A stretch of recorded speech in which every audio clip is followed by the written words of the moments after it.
The softest substance of the world goes through the hardest. That which is without form penetrates that which has no crevice. Through this I know the benefit of taking no action, the teaching without words, and the benefit of taking no action are without compare in the universe.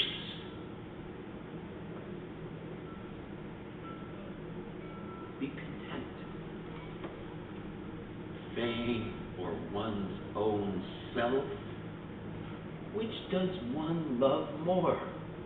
One's own self or material goods, which has more worth?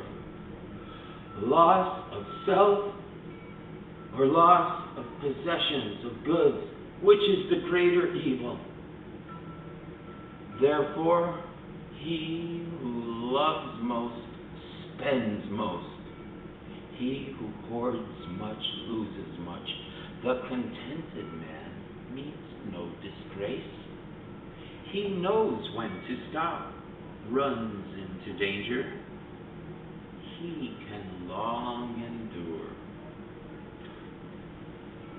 Calm, quietude.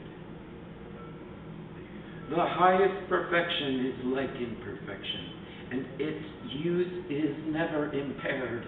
The greatest abundance seems meager, and its use will never fail. What is most straight appears devious.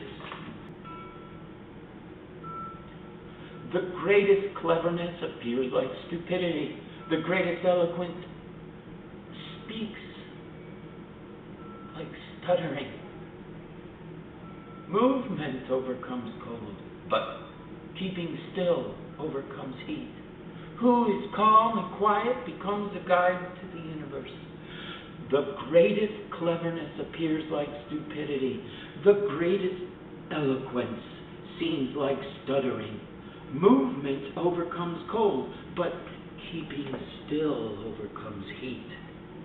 Who is calm and quiet becomes the guide for the universe.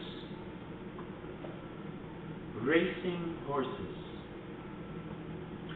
When the world lives in accord with Tao, racing horses are turned back to Hall refuse carts.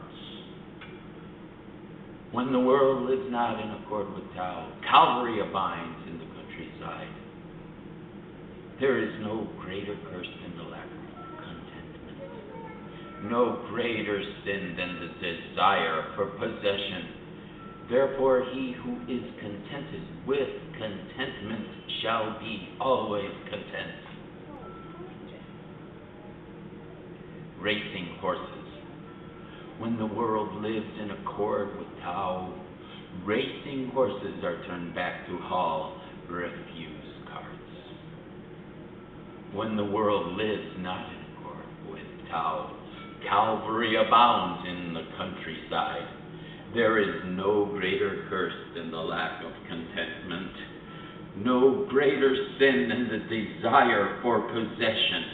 Therefore, he who is contented with contentment shall always be content.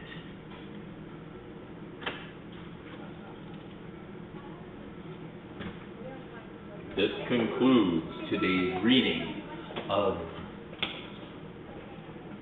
Uncle Johnny.